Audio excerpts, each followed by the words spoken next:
If you think you know how a story like this ends, you better think again. Because every time you think you got it figured out, the ground is going to fall right out from under you. So get comfortable and listen close. The wind in that canyon didn't just howl, it screamed.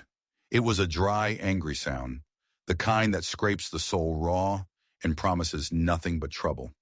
Inside the cabin, the only light came from the fire, and it painted moving shadows on the walls that looked a whole lot like ghosts. And in the middle of it all stood a woman. Her name, he'd learn later, was Leia. Her deerskin dress was soaked through, clinging to her in a way that left nothing to the imagination. The firelight kissed her skin, turning it the color of warm bronze, and where the neckline of her dress was torn, you could see the soft rise and fall of her breathing. Steady, calm. Too calm.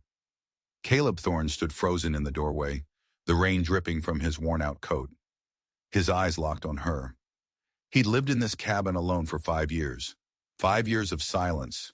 5 years of his own ghosts. And now this.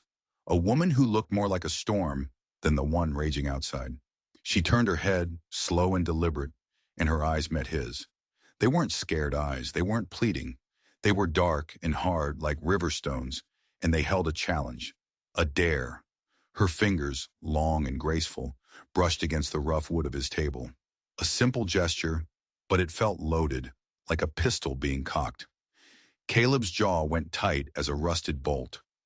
A man doesn't get to his age, out in this wild country, without learning one hard lesson.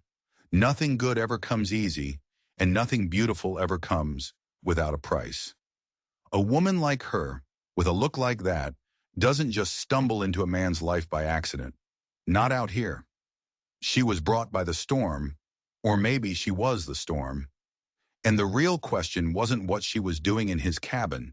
The real question was what kind of trouble she'd brought with her, and whether he'd be able to send her away before it buried him completely. The cabin door slammed shut, and the sound echoed like a gunshot, cutting off the world outside.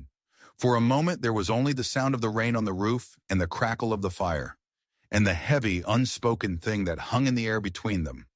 Caleb had pulled her from the river an hour ago, a dead weight in his arms, her skin as cold as the November water. He'd thought she was a goner, but now, lying on his cot with his old flannel shirt draped over her, she was anything but. She was a fire, burning low and dangerous, filling the empty corners of his life with a heat he hadn't felt in years, a heat he wasn't sure he could handle. He turned his back to her, limping over to the hearth. His bad knee always acted up in the damp.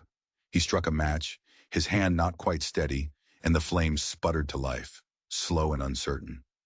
Just like the thoughts tangled up in his head. He hadn't asked her name. He hadn't asked what happened. Part of him didn't want to know, because knowing meant getting involved, and getting involved meant feeling something again. And feeling was a luxury he'd given up long ago. Her eyes cracked open. He felt them on his back, sharp and watchful. There was no fear in that gaze, just a deep, bone-weary caution. He knelt by the cot, his movements stiff. Her ankle was swollen, purple and angry, but not broken. He was gentle, his rough fingers barely brushing her skin, but it was enough. He felt a jolt, a spark of warmth that traveled up his arm and settled in his chest. He pulled his hand back like he'd been burned. "You're safe here," he said, his voice a low rumble, rough from disuse. She just blinked, a slow, deliberate movement. And in that simple motion, he felt a pull, strong and undeniable, like the river's current that had almost taken her. He retreated to his chair across the small room, a safe distance away, and sat with his hands clasped tight, a prisoner in his own home. The fire popped and hissed. The rain hammered down. Dawn came, gray and washed out, the storm having cried itself out during the night. Caleb woke with a start, the familiar ache in his knee a dull throb. Leia was sitting up. She'd found his flannel shirt and put it on. It was miles too big for her, slipping off one shoulder, revealing the smooth bronze curve of her collarbone. She was testing her weight on the bad ankle, her face tight with a small wince of pain. He crossed the room in 2 strides. "Don't," he said, his voice sharper than he intended. "Not yet." She looked up, and her eyes, they weren't just looking at him. They were looking into him, searching, like she could see the old scars he carried on the inside, the ones that never healed. He broke the gaze first, handing her a tin cup of water. Their fingers brushed. That spark again, hotter this time. He ignored it. He had to. She drank slowly, her lips wet, her eyes never leaving his. When she handed the cup back, she finally spoke. Her voice was soft, with an accent he couldn't place, but it was clear. Laya, she said. He tapped his own chest. Caleb. He needed air. He stepped outside, the cold morning air a welcome shock. The canyon was quiet, the world washed clean. But it wasn't peaceful. He'd seen the marks when he'd pulled her from the water. Rope burns on her wrists, raw and red. A dark, ugly bruise high on her temple. This woman hadn't just fallen in a river. Someone had tied her up and thrown her in, left her for dead. A cold rage, an old and familiar friend, settled in Caleb's gut. He knew the kind of men who did things like that. Men with eyes like chips of ice and souls as empty as a dried-up well. He'd fought men like that in the war. He'd seen them in dusty saloons, their cruelty worn like a badge of honor. He thought he'd left that world behind. But looking back at the light glowing in his cabin window, he had a sinking feeling that world had just found him again. When he came back inside, she was sweeping the floor. Limping, yes, but moving with a stubborn, determined grace. She'd cinched the big flannel shirt at her waist with a piece of twine, and the simple act transformed it, making it follow the curves of her hips as she moved. "You don't have to do that," he said, his voice still gruff. She didn't stop. She just kept sweeping, the soft whisk of the broom a quiet declaration. She was claiming her space. She was staying. And as the days fell into a strange, silent rhythm, Caleb found he didn't mind. Not as much as he should have. He'd fix a fence or check on his few head of cattle, but his thoughts were never far from the cabin. From her. She mended her torn dress with a needle and thread from his meager sewing kit, her fingers quick and sure. She cooked beans and cornbread over the fire, moving around his small kitchen like she'd been born there. She never spoke about the river. She never spoke about the men who'd put her there. And Caleb never asked. Her silence was a wall, and he didn't have the strength to try and break it down. One afternoon, he found her by the hearth, grinding a mix of chamomile and sumac she'd found in the canyon. Her deerskin dress had ridden up as she knelt, showing the long, smooth line of her thigh, strong and toned. "For your leg," she said, her voice soft, catching his stare. He just nodded, taking the warm tea she offered. Their hands brushed, and this time, neither of them pulled away immediately. The warmth of her skin seemed to seep into his, chasing away some of the chill that had lived there for so long. The tea worked, easing the constant ache in his knee. But it did nothing for the ache in his chest. The nights were the worst. He'd sit in his chair, the rifle across his lap, and watch her sleep. Her face, so guarded and tense during the day, was soft in sleep, peaceful. And in those quiet hours, his own ghost came out to play. Claire, his wife, and Ruth, his little girl. Taken by a fever 5 years back, while he was still trying to piece himself back together from the war. Their memory was a stone he carried, heavy and sharp-edged. Laya was stirring something in him, something he'd buried with his wife and daughter, a feeling he didn't deserve to have. One evening, the air in the cabin grew thick and heavy. Laya stood to poke the fire, and as she bent forward, the loose tie on her mended dress gave way. The deer skin fell open, revealing the full, soft curves of her breasts, glowing in the firelight. Caleb's breath hitched in his throat. It was a punch to the gut, a memory of a life he'd lost. She turned slow and saw him looking. Her eyes didn't waver.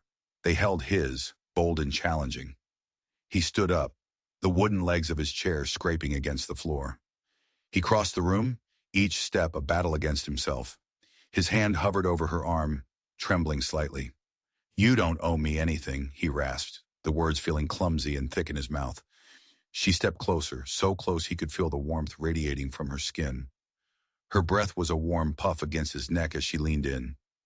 "I know," she whispered, and the sound, a mix of her strange accent and something wild and untamed, sent a shiver down his spine. His hand found her waist, his fingers tracing the curve of her hip through the thin deerskin. The world seemed to shrink down to the space between them, thick with want and memory and 5 years of loneliness. But then, in his mind, he heard it, a faint echo, Claire's laugh, and the weight of her gravestone just over the ridge came crashing down on him. He pulled back, his own breath ragged.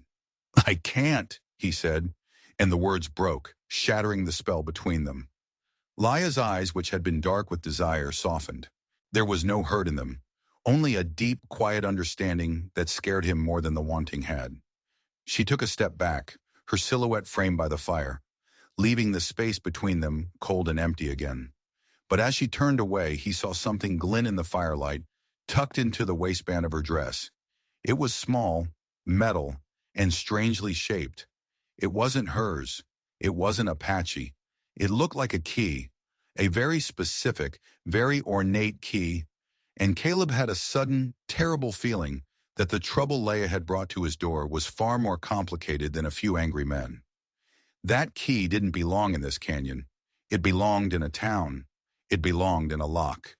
And he was starting to suspect that whatever that lock was hiding, it was something men would kill for. The key was a secret she kept hidden, but Caleb had seen it. And once you see something like that, you can't unsee it.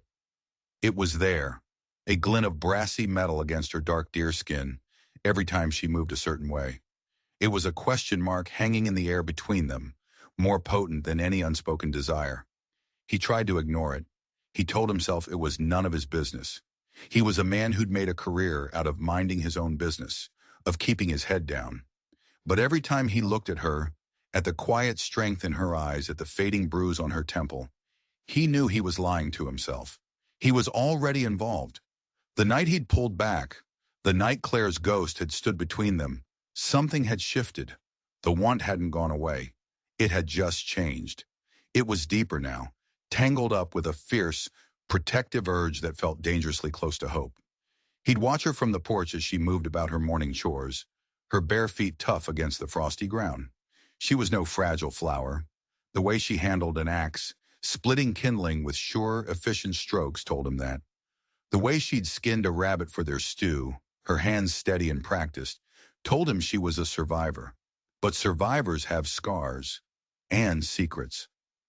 One day he rode out to check a line of snares he'd set up canyon. It was a long ride, and it gave him too much time to think. He kept seeing that key in his mind.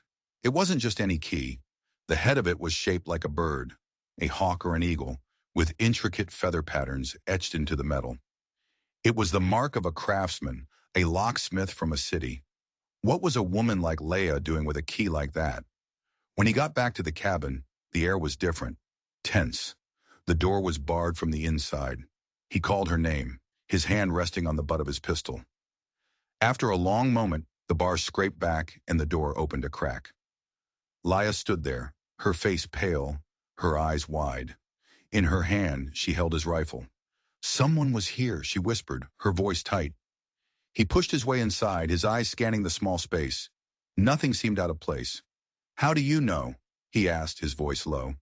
She pointed to the floor. There near the hearth was a single, perfect boot print in the dirt she'd swept earlier. It wasn't his. It was smaller with a worn-down heel, but that wasn't the detail that made the hair on Caleb's neck stand up. Pressed into the dirt, right in the center of the heel, was a small, distinct shape. A bird, a hawk or an eagle, the same design as the key. So what do you think? Is it a coincidence? Or did the lock just come looking for its key? Drop a comment below. I want to hear your theories. The boot print was a declaration of war. It said, I was here. I can get in whenever I want.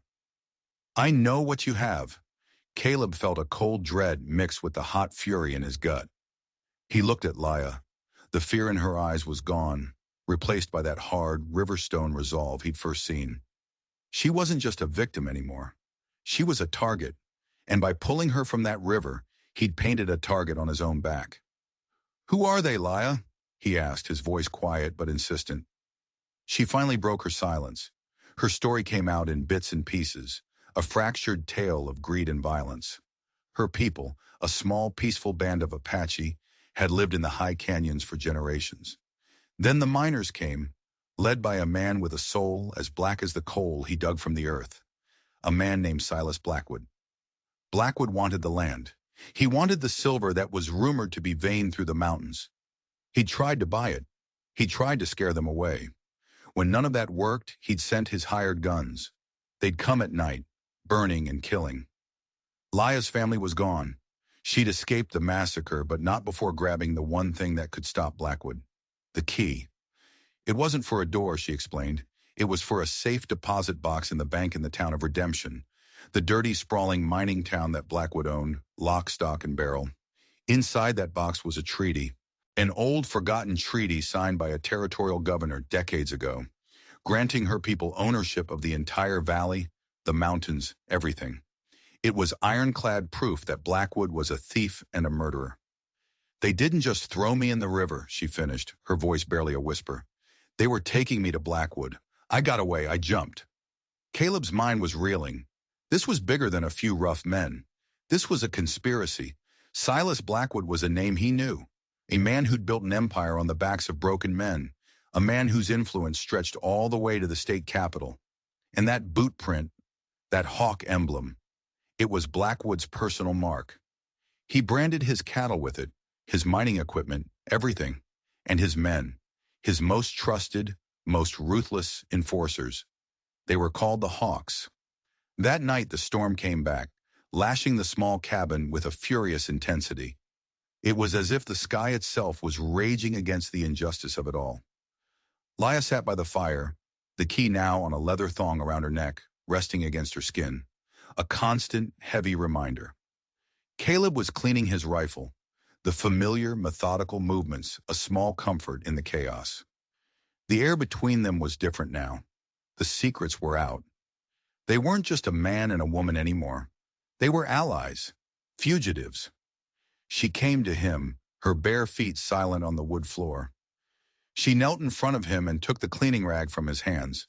Her fingers were warm as she began to methodically polish the rifle's stock. "You carry too much," she said, her dark eyes looking up at him, seeing more than he wanted her to see. "Not just for me, from before." He didn't answer. He couldn't. She was right. He looked at her, really looked at her, and the walls he'd built around his heart for 5 long years began to crumble. He reached out, his hand cupping her jaw, his thumb stroking her cheek.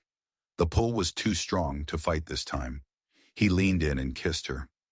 It wasn't a kiss of desperate want, like before. It was slow and deep and full of 100 things he couldn't say. It was a promise. You're not alone anymore. Her lips parted under his, and she leaned into him, her hands coming up to rest on his chest, right over his heart. He could feel its heavy, steady beat under her palm. For the first time in 5 years, it felt like it was beating for a reason. He lifted her into his lap, the rifle forgotten on the floor. Her flannel shirt fell open as he kissed her neck, her skin warm and alive against his lips. The storm outside roared, but in the small, firelit cabin, there was a different kind of storm brewing. One of passion and hope, and a desperate, defiant stand against the darkness that was coming for them. He knew, with a certainty that chilled him to the bone, that Blackwood's men would be back. The single boot print was a warning. The next time, they wouldn't be so subtle. The next time, they'd come to finish the job. But as Laya's breath hitched and her body arched against his, Caleb made a silent vow. Let them come. He wasn't the same broken man who'd retreated to this canyon 5 years ago. He had something to fight for again, and this time, he wouldn't lose. The calm that followed the storm was deceptive. The world outside was washed clean, glistening under a pale morning sun. But inside the cabin, the tension was a wire pulled taut. Every creak of the floorboards, every rustle of the wind in the pines sounded like approaching footsteps. They knew Blackwood's Hawks were coming. The only questions were when and how many. Caleb didn't waste time. He pulled out the old wooden chest from under his cot, the one he hadn't opened since he'd buried Claire and Ruth. The smell of dust and cedar filled the air. Inside, beneath his folded army uniform, was his past. 2 Colt Peacemakers, perfectly oiled and maintained, a Henry repeating rifle, and several heavy boxes of ammunition.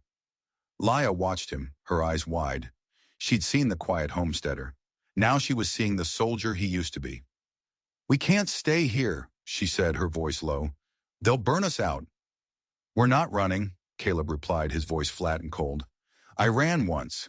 I came here to be left alone, to hide from the world. I'm not running anymore. This is my land. They're not taking anything else from me. There was a new hardness in his eyes, a glint of steel she hadn't seen before. This wasn't just her fight now. It was his, too. They spent the day preparing. He showed her how to load and fire the peacemaker. She handled the weapon with a surprising ease, her hands steady, her aim true. She was a natural.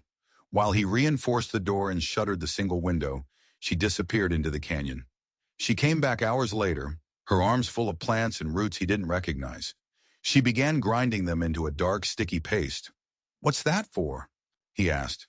For the arrows, she said simply. He stared. She hadn't mentioned a bow. She pulled it from where she'd hidden it under a loose floorboard. It was a simple, elegant weapon of sinew and yew wood, with a quiver of hand-fletched arrows. My father taught me, she explained. The paste, she told him, was a potent poison, made from nightshade and stone hemlock. It wouldn't kill a man, not right away, but a scratch from one of her arrows would make him so sick, so paralyzed with pain, he'd wish he was dead. Caleb looked at this woman, this quiet, graceful survivor, and realized he was only just beginning to understand who she was. She wasn't a damsel in distress. She was a warrior.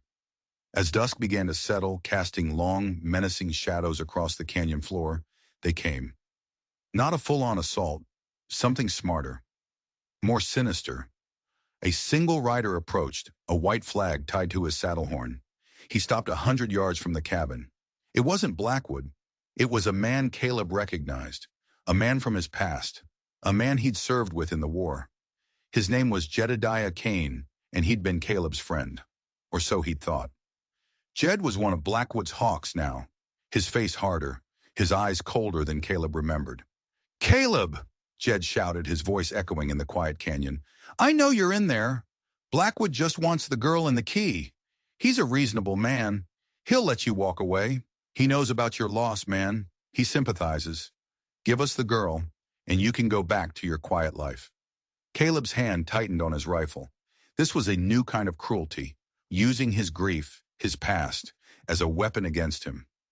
He looked at Leia. Her face was a mask of stone. She trusted him to make the right choice. He stepped out onto the porch, his Henry rifle held loosely at his side. You tell Blackwood this is my property, Caleb yelled back, his voice like rocks grinding together. The girl stays. You and your boss can go to hell. Jed's face twisted into a sneer. Wrong answer, Thorne. He raised a hand, and from the trees and rocks surrounding the cabin, 5 more men emerged, all armed to the teeth, all wearing the hawk emblem on their belts. It was a trap, a siege. Jed hadn't come to talk. He'd come to watch. The first shot splintered the wood of the porch railing, inches from Caleb's head. He dove back inside, slamming and barring the reinforced door, just as a volley of bullets hammered against it. The fight had begun. The cabin was small, a wooden box in a shooting gallery. Bullets ripped through the thin walls, sending splinters flying. Caleb and Leia took cover, returning fire through the small gaps in the shuttered window and the chinking of the logs. It was a desperate, hopeless fight. 6 against 2. They held them off for an hour. Then 2. Caleb's shoulder was bleeding from a ricochet, and they were running low on ammunition for the rifles. The Hawks were patient, content to pick them apart, piece by piece. Just as the last light of day faded from the sky, there was a lull in the shooting. Then they heard a new sound, a crackling, and they smelled it. Smoke. They're burning us out, Leia said, her voice grim, devoid of panic. The back wall of the cabin was on fire. They were trapped. Choke on the smoke or run out into a hail of bullets. Jed's voice cut through the roar of the flames. Last chance, Thorne. Throw out the key and the girl. Caleb looked at Leia. Her face was smudged with soot, her eyes burning with a defiant fire that matched the flames licking at the walls. She shook her head. They would die here together before they surrendered. Caleb raised his rifle, ready to make a final, desperate charge. But then, a new sound. A sound that didn't belong. A high, piercing whistle from the canyon rim above them. Jed and his men heard it too. They paused, looking up. And that's when the arrows began to fall. They came from the darkness, silent and deadly. One of the hawks screamed, clutching at his neck where an arrow sprouted. Another fell, gurgling, an arrow in his thigh. He didn't die, but he writhed on the ground in agony, his limbs seizing up. Laya's poison. Panic erupted among Blackwood's men. They were being attacked from a second front, from the high ground. Figures began to appear on the ridge, silhouettes against the moonlit sky. Warriors, Laya's people. They hadn't abandoned her. They had been watching, waiting. The young brave who had wanted her for his wife, the one from the original story named Kyle, was at the forefront, his face a mask of fury. But this time, he wasn't looking at Leia. He was looking at the hawks. He loosed an arrow that took Jedediah Kane square in the chest. Jed stared down at the shaft protruding from his uniform, a look of shocked betrayal on his face, before he crumpled to the ground. The remaining hawks broke and ran, melting into the darkness with the Apache warriors on their heels. The battle was over as quickly as it had begun. The fire on the cabin wall was sputtering out. Laya's people came down from the ridge, their faces grim. The elder, the chief of their tribe, approached the porch. He looked at Caleb, his ancient eyes filled with a wisdom that seemed to stretch back for centuries. Then he looked at Laya. He spoke, his voice like the wind in the pines, and one of the younger braves translated. Our fight is with Blackwood. He has taken our land and killed our people. You, Caleb Thorne, have protected our daughter. You have bled for her. You are now part of this fight. You are one of us. He held out a hand, not to Laya, but to Caleb. Caleb looked at the offered hand, then at Laya, who gave him a small, almost imperceptible nod. He took the chief's hand, and the grip was as strong as iron. He had thought he was a lone man, fighting a private war. But now he was part of something bigger. An army was gathering in his canyon, an army with a single purpose, to take back what was stolen and to bring Silas Blackwood to justice. But as the chief turned to leave, he paused and said one more thing to the translator. The young brave looked at Caleb, his expression unreadable. He also says to tell you, he is sorry about your wife and child. He says Blackwood's evil casts a long shadow, longer than you know. Caleb froze, his blood running cold. How could this man know about Claire and Ruth? What did he mean, a long shadow? He had come to this canyon to bury his past, but it was becoming terrifyingly clear that his past was not dead. It was waiting for him, in a town called Redemption. That single sentence from the chief, Blackwood's evil casts a long shadow, longer than you know, was like a key turning in a lock deep inside Caleb's mind. It opened a door to a room he'd kept sealed for 5 years, a room filled with questions he'd been too afraid to ask. The official story was that a fever had swept through the small settlement where he lived with Claire and Ruth. A bad well, they'd said. It took 12 souls in a week, his family among them. He'd been away, selling cattle. He'd come home to 2 fresh graves and a world of silence. He'd accepted it. It was a hard land, and death was a frequent visitor. But now, a seed of doubt began to sprout, a dark, poisonous weed. The settlement had been on land that bordered Blackwood's ever-expanding territory. The settlers had refused to sell. A month after the fever, Blackwood bought all the abandoned claims for pennies on the dollar. It had seemed like a coincidence at the time. Now it felt like a pattern. He and Laya sat by the fire, the smoke-damaged cabin a testament to the battle they'd survived. Laya's people had vanished back into the canyons as silently as they'd appeared, leaving behind a promise to return when the time was right. For now it was just the 2 of them again, the quiet filled with a new, heavier weight. The fever, Caleb said, the words feeling strange on his tongue. It wasn't just a fever, was it? Laya looked at him, her dark eyes full of a shared sorrow. Blackwood has many ways of clearing land, she said softly. Sometimes fire, sometimes bullets. Sometimes he poisons the water and calls it an act of God. The breath left Caleb's lungs in a ragged gasp. It wasn't just a suspicion anymore. It was a certainty, a terrible, soul-crushing certainty. He hadn't just lost his family to sickness. They had been murdered, and the man responsible was Silas Blackwood. The rage that filled him was a pure, cold thing. It burned away the last of his grief, leaving only a desire for vengeance that was as vast and empty as the canyon itself. His fight and Laya's fight were the same. Their pain came from the same source.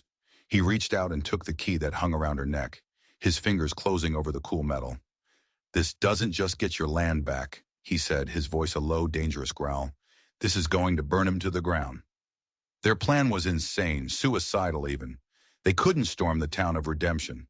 Blackwood had dozens of men, maybe more. He owned the sheriff, the judge, everyone. A direct assault was impossible. They needed to be smarter. They needed to get into that bank, open that safe deposit box, and get the treaty. But the bank was a fortress, and Blackwood kept the second key to that box on a chain around his own neck. There was only one way. One of them had to get close to Blackwood, and that person had to be Leia. Caleb hated it. The thought of her anywhere near that man made his skin crawl, but they both knew it was the only way. Leia was a beautiful woman, a distraction. Caleb, on the other hand, was a ghost. No one in Redemption knew his face. He could move through the town, unseen, providing support. The next few days were a blur of preparation. Leia shed her deerskin dress. Caleb unearthed a dress from Claire's old trunk. It was a simple calico dress, but on Leia it was transformed. With her hair pinned up, she looked less like a warrior from the canyons and more like a Spanish lady of some importance. She could play a part. Caleb, meanwhile, put on the clothes of a drifter, a broken-down prospector. Worn-out boots, a dusty hat pulled low. He was just another piece of human debris, easily ignored. They rode for Redemption at dawn, leaving the smoky, bullet-riddled cabin behind them. The town was just as Caleb had heard, a dirty, chaotic slash of civilization carved into the wilderness, smelling of mud, whiskey, and desperation. The whole place was lorded over by Blackwood's Grand Hotel, a two-story monstrosity of false elegance. They separated at the edge of town. Leia walked into the hotel's saloon as if she owned the place, her head held high. Caleb melted into the shadows of the alleyways, his eyes never leaving her. It didn't take long. Every man in the saloon turned to watch her walk in. She ordered a sarsaparilla at the bar, her movements graceful and calm. Within minutes, a man approached her. He was dressed in a fine suit, his face fleshy and pale. A small hawk, fashioned from silver, was pinned to his lapel. Silas Blackwood. Caleb watched from across the street, his hand gripping the peacemaker in his coat pocket. Blackwood was charming. He smiled, he offered to buy her a drink. He spoke in a low, conspiratorial tone. Leia played her part perfectly. She was mysterious, aloof, intrigued. She let him believe she was a traveler, a woman of means, passing through. By the end of the night, Blackwood was completely captivated. He invited her to a private poker game the following evening, in his suite on the top floor of the hotel. It was their chance. The suite was where he kept his private safe. And where there was a safe, there was a key. The next night, Caleb watched as Leia, dressed in another of Claire's dresses, a dark blue one that made her skin glow, walked into the hotel on Blackwood's arm. Caleb slipped in through a back service entrance, his face hidden in the shadows of his hat. He made his way up the back stairs, his movements silent and practiced. He found a spot in the hallway where he could watch the door to Blackwood's suite. The poker game started. The minutes stretched into an hour. Caleb's nerves were screaming. This was the most dangerous part of the plan. He was relying on Leia to get the key off Blackwood's neck. He didn't know how she'd do it. He just had to trust her. Then he heard a woman's laugh from inside the room, followed by a man's deeper laugh. Blackwood's. Then the door opened. A man stumbled out, clearly drunk, followed by another. The game was breaking up. Caleb pressed himself into a dark alcove. Blackwood appeared in the doorway, saying goodnight to his guests. He was alone with Leia. The door closed. Caleb's heart was pounding in his chest. He waited. 10 minutes. 15. It was an eternity. What was happening in there? Suddenly, the door to the suite was flung open. It wasn't Leia. It was Blackwood. His face was purple with rage, his fine suit disheveled. "Guards!" he bellowed, his voice echoing through the hotel. "Seal the building. She's gone. She took the key." Caleb's blood ran cold. The plan had gone wrong, horribly wrong. He saw Leia then, A flash of blue at the far end of the hall. She was running for the back stairs.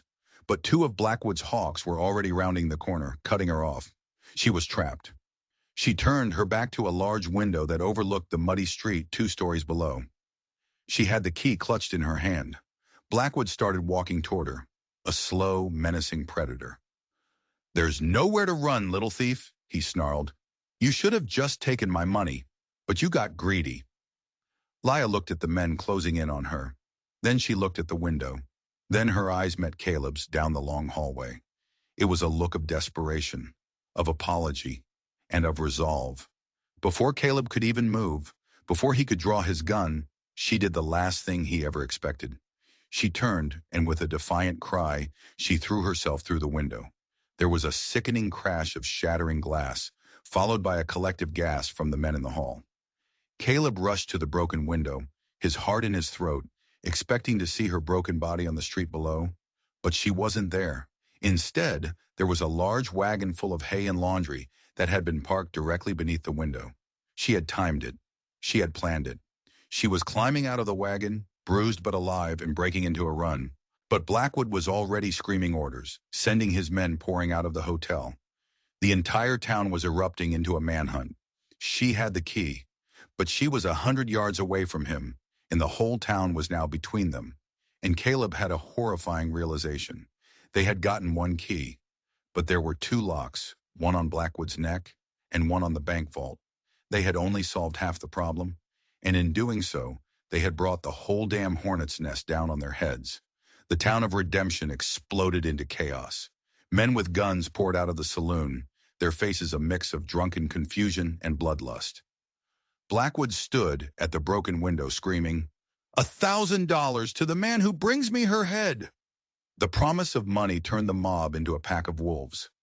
Leah was fast, but she was in a town she didn't know, a maze of muddy streets and dark alleys.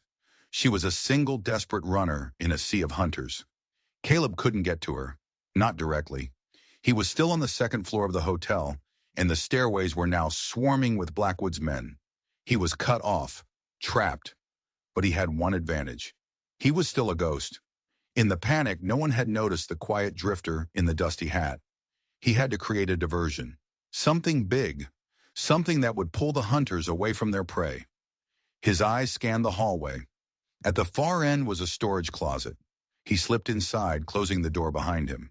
It was filled with linens, cleaning oils, and bottles of cheap whiskey for the hotel guests. It was a tinderbox. He worked fast, his hands sure and steady. He uncorked a dozen bottles of whiskey, splashing the potent liquor over the piles of dry linens. He created a trail of it leading out the door. Then he pulled a match from his pocket. He struck it, the tiny flame a beacon of hope in the darkness. He tossed it onto the soaked rags. The room went up with a whoosh, a sudden inferno of blue and orange flame. He slipped back out into the hall, pulling his hat low, and melted back into the growing chaos. "Fire!" The cry went up, first from a hotel guest, then from the staff. Panic, a far more powerful force than greed, took hold. The manhunt for Leah was momentarily forgotten as people scrambled to save the hotel. Blackwood's prized possession. The diversion was working. The mob in the street was now a disorganized crowd, some running toward the fire, others simply trying to get out of the way. Through the smoke and confusion, Caleb saw his chance. He made his way to the back stairs, descended to the ground floor, and slipped out into the alley. He could see Leah, pressed into the shadows between the blacksmith's shop and the assayer's office. Her dress was torn, she had a cut on her forehead, but she was alive, and she was holding up the key, a glint of triumph in her eyes. Their eyes met across the 50 yards of muddy chaos.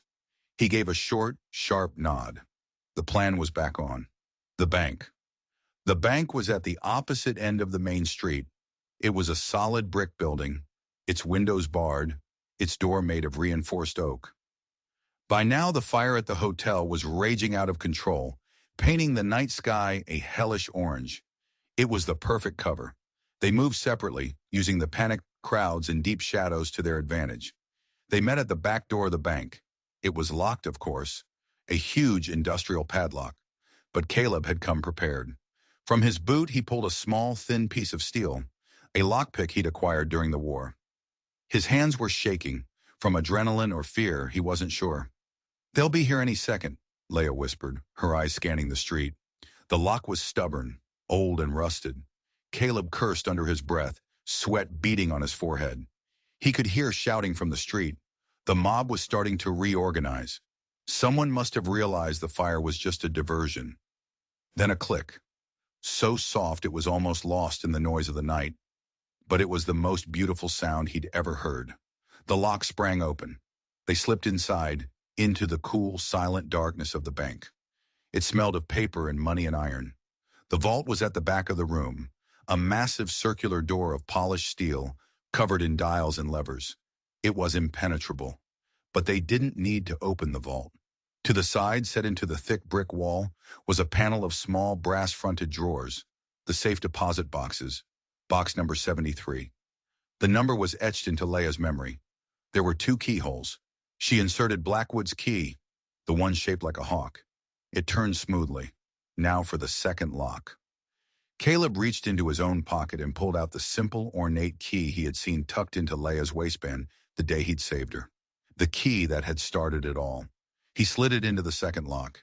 It was a perfect fit. He turned it. With a soft snick, the small brass door swung open. Inside there was a single, oilskin-wrapped package. Caleb reached in, his fingers trembling, and pulled it out. It felt heavy, important. This was it, the proof, the weapon that would destroy Blackwood.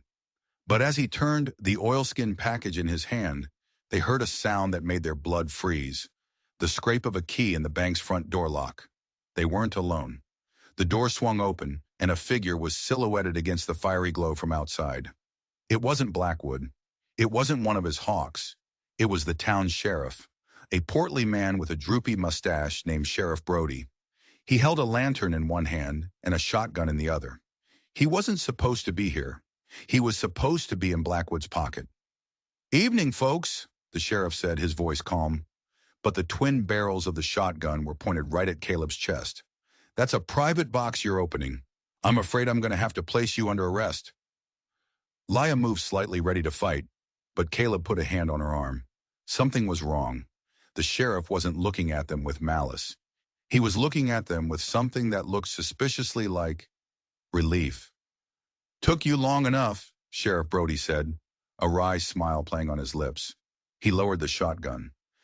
"I was beginning to think you were never going to make your move." Caleb and Leia could only stare, dumbfounded. The sheriff wasn't Blackwood's man. He was waiting for them. You're not with him?" Caleb stammered. The sheriff let out a short, bitter laugh. "With Blackwood? Son, I've been trying to find a way to take that man down for 3 years, ever since he had my deputy killed for asking too many questions. But he owns the judge, the marshals. I needed something he couldn't bury, something ironclad." He nodded toward the package in Caleb's hand. "I'm betting that's it." Before Caleb could respond, the back door of the bank burst open. 2 of Blackwood's hawks stood there, their guns drawn, their faces lit with triumph. "We've got him, Sheriff," one of them crowed. "Trapped like rats." The sheriff sighed, a weary, put-upon sound. He turned slowly, the shotgun held loosely in his hands. "Well, boys," he said, his voice dropping an octave, becoming hard as iron. "There's been a change of management in this town." And then he opened fire. The bank roared with the twin blasts of the shotgun. The 2 hawks were thrown backward out the door, their chests turned into a bloody ruin. But outside, the street was now filled with Blackwood's men. They were surrounded, trapped in the bank. They had the evidence, but it looked like they were going to die with it. Just then they heard it, a sound from outside the town, faint at first, then growing louder. A war cry, high and ululating, a sound that struck fear into the hearts of men like Blackwood. It was followed by another and another, until the night was filled with the sound. Leia's people, the Apache warriors led by the old chief, were cresting the ridge at the edge of town, their arrows drawn, their faces painted for war. They weren't just coming to fight. They were coming to reclaim their home. The final battle for redemption had begun. But as Caleb looked out the bank window at the chaos unfolding, a cold realization hit him. Blackwood wasn't with his men. He wasn't leading the charge. He had vanished from the street, and Caleb knew with a sudden, gut-wrenching certainty where he had gone. Back at the hotel, the fire was mostly out, but Blackwood wasn't there to save his property. He was there for his real treasure, his private safe, the one that held not just his money, but his ledgers, the proof of every bribe, every murder, every crime he had ever committed. The treaty in Caleb's hand would take his land. The ledgers would take his life, and he would kill anyone to protect them. The final confrontation wouldn't be in the street.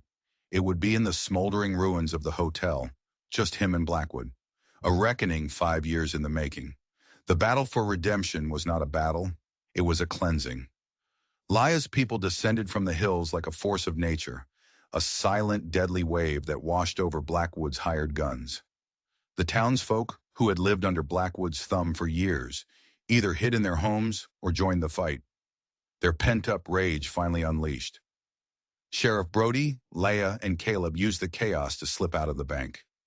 Leia joined her people, her calm voice directing the warriors, her arrows finding their mark with deadly precision. She was no longer a refugee, she was a leader, reclaiming her birthright. Sheriff Brody began rounding up the surrendering hawks, his face set with grim satisfaction. Justice, long delayed, had finally come to redemption. But Caleb's war wasn't here.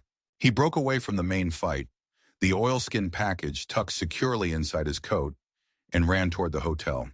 The main floor was a smoldering, waterlogged mess. The fire was out, but the air was thick with the ghost of it. He took the stairs 2 at a time, his bad knee screaming in protest, his pistol in his hand. He kicked open the door to Blackwood's suite. The room was dark save for the moonlight filtering through the shattered window. And there, in the center of the room, stood Silas Blackwood. He wasn't trying to run. He was standing in front of a large iron safe that was built into the wall, a safe that was now wide open. He was holding a small, leather-bound book in his hand. The ledger. "I knew you'd come, Thorne," Blackwood said, his voice surprisingly calm. He wasn't looking at Caleb. He was looking at the ledger, a strange, almost wistful smile on his face. "A man doesn't lose his family without wanting someone to blame." "It wasn't blame, Blackwood," Caleb said, his voice a low growl. "It was you. You poisoned the well." Blackwood finally looked up, and his eyes were devoid of any emotion. They were the eyes of a snake. "The well was tainted, it's true," he said smoothly. "A tragedy. But business is business. That land was worth a fortune. Your neighbors were stubborn. I simply accelerated the inevitable." He tossed the ledger into the open safe and slammed the heavy door shut. He spun the dial with a final, decisive click. "It's all in there, Thorne. Every sin. But without this," he said, patting the safe, "your treaty is just a piece of paper. My lawyers will tie it up in court for a generation. And you, my friend, will be long dead." He pulled a small silver derringer from his waistcoat. It was a gambler's gun, easily hidden, but deadly at this range. "It's a shame," Blackwood said. "You and I were not so different. We take what we want. We fight for what's ours." "There's nothing about me that's like you," Caleb spat. Blackwood chuckled. "No. I remember hearing about a soldier, a decorated hero, who led a charge against a native village that was supposed to be empty. A village full of women and children, a military intelligence error, they called it, but a massacre all the same. A man carries a thing like that.